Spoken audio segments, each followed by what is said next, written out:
evening, folks, and you come for a blether. So I've got a box beside me, got a few things out from it just now, and I'm going to show you these. These are from an auction I was at on Monday evening, and there's lots of goodies here. Scale rule here in the box, sliding rule thing, all the instructions, Aristo, Germany. So I take it as good stuff, and it's hardly been used if it has. So that's there, maybe someone will want that. If not, I can learn all the different scales. Nice torpedo level here, made by I&D Smallwood Limited, Birmingham. Nice old badge on there, the gold leaf and stuff. I've cleaned up the brass a wee bit, and I'm going to give the worn parts a wee coating of something to darken them up and seal them up. Bubbles are still intact, so all is good and level. We have a snap-on F4D ferret. Don't know where the ferret came from. This is a 3/8 speed brace, so quite interesting. And no more snapping stuff in here, but there's plenty of other things. A couple of fuller unbreakable handle chisels, never been used, quite nice things. Light goes through them, really nicely, very wine coloured handles. Box of various spanners, punches, compass, ball bearing, scribe, you name it, it's in there. A lot of kind of bike spanners, I think. Don't know if they were for that or not. Another set of calipers here. I've got loads of calipers to show you, so I'm going to put that with them. And I'll just pull these out as I find them. So this is a Sando XX brand, New York. These are nice. We have a small set of no name.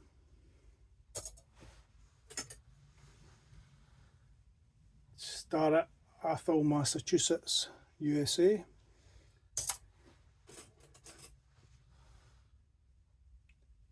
National something, don't know what that is, just maybe make it out there. Loads of these, huge big set. Some of these sets, that says A. Jones on there, I don't know if that's the maker or the owner, but that's a really big set. A little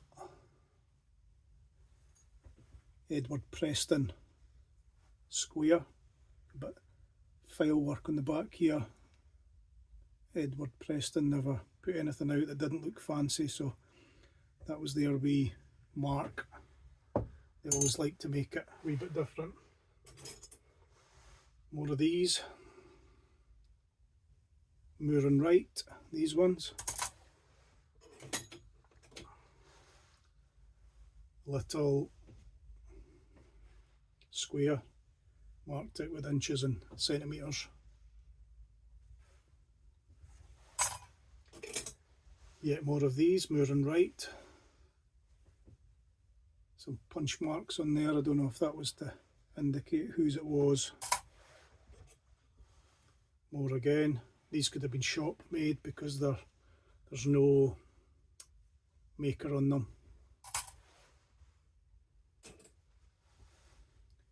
Same with these, for measuring the inside of a hole. Sometimes these were shaped like ladies' legs, don't know why.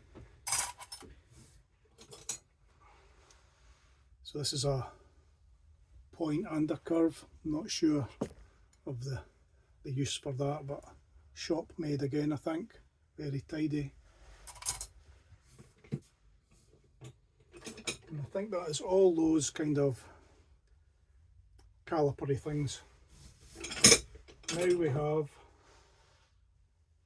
BSF Comet holder for dies. That's very nice tool, this, very clean. Never really noticed this stuff in it. I was looking for other things like the chisels and whatnot. These are just a bonus. It's another nice holder. I don't know if this was shop made, but very clean. The guy who had these tools, they were well looked after. Chuck key number 3, Jacob's chuck. Nice. Don't know what that says. It's on a brittle winder of whatever it is.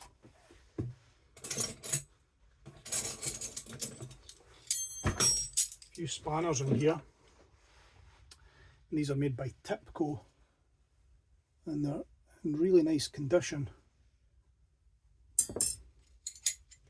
That one was ready for the chop, I believe, and then got a reprieve because it's got a line scribed all the way around it. It's another Tipco chisel, spanner. Tipco again. This is a nice spanner.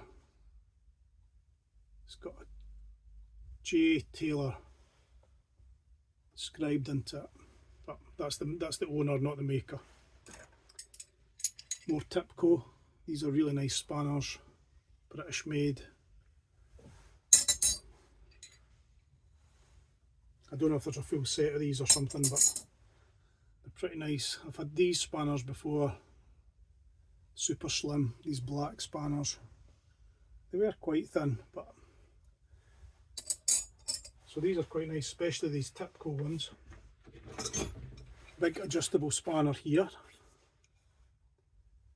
Smalkalda from Germany. So that's a 10-inch spanner, quite nice. So lots of cool things in here. And little tin here,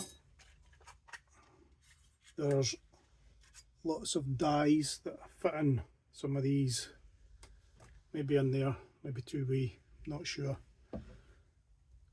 Some American made, some British made. But also in here was this, and there's a ticket here, says, I think it said, be given to the operator when something to the stores. So this was your ticket that you took to the stores and requested whatever pieces, and they got these 2 wee drills, and I think it said high speed drill there, and they're tiny little drill bits. So that's quite nice having that from whoever had this box back in the day. Still more to come. Another spanner that was getting the chop. Don't know if this was done for marking them for the person, but seems a wee bit harsh to be sawn almost all the way through your gear. This thing caught my attention. Is this for opening pocket watches, or is it a wee blade scalpel thing? I've just recently got my first old pocket watch at a sale. I'll show you that another time. Is that for opening the wee clip on the side to pop it open? Maybe. Still more stuff to come. These are really nice. A pair of compasses, marked 1883. There's a maker on here, Thewlis and Co. Can't make out the other bit, but these are really nice. Look at the way that was pinned into there and shaped to hold that curve on. That is something really quite special. Like that a lot. Nice old screwdriver, Toga, British made, wee bit at the right and left. They all like this gold in their stickers, transfers, trade labels, whatever you want to call them, back in the day. And that's a really nice turn screw. Very nice. Wee screwdriver and a nice square shanked awl. These are nice. Little Snail brand ball peen hammer. Not sure of the ounces on it. It's got a wee bit of the stamp in there, so that's nice. Bit of a fancy screwdriver. It's been getting tapped on the back for other uses, but still nice. Big hefty punch. Quite substantial that. A little ratchet and screwdriver marked patent applied for foreign. Still a nice wee piece. Another punch.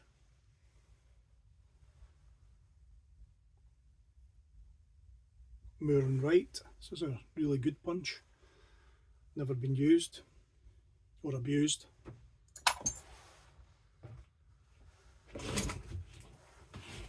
Nearly lost that there. Still a wee bit to go.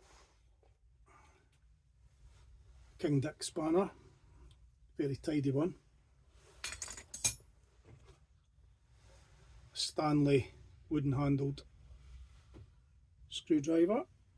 That's pretty nice, that.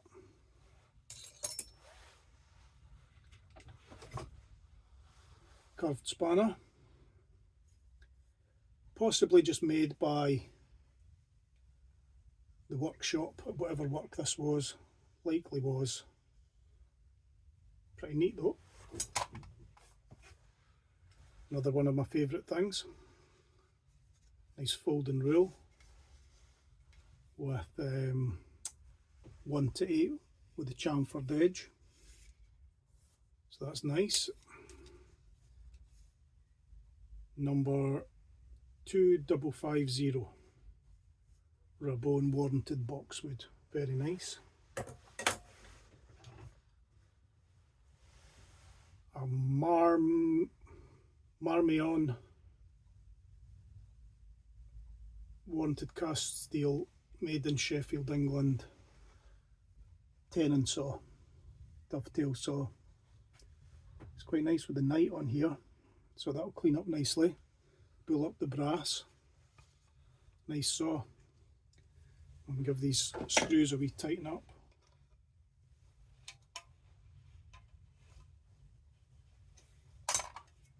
That's better. So that's quite cool. Never heard of that make. A few more things. A Chesterman depth gauge, number 1980. 6-inch depth gauge. Still wrapped in its paper. Never seen any action. Clean as a whistle. In its original box. So that's quite neat.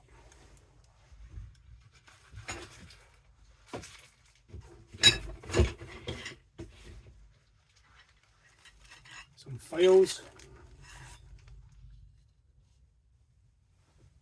Really good files. No maker on them. Really good quality files. This is quite a new one, I don't know. More a kind of raspy thing maybe. Files. Then we have the last thing, and so it's not really, well, it is a tool, but it's a tool for the kitchen, and it cost 25 pence from A.T. Bryce the Ironmongers, and this was a bean slicer made by Spong & Co Limited, made in England, number 632. I don't know if it was bought like this or if someone's restored it, but I doubt it because of that sticker, label, price tag. Anywho, that's quite cool, isn't it? So there's all my random finds from June's auction. So tell me what you think of those. Pretty interesting, and doesn't really need cleaned up, so only a few things like the saw, the rest just needs preserved. I'll maybe take that black paint off that handle and just give it a nice coat of beeswax.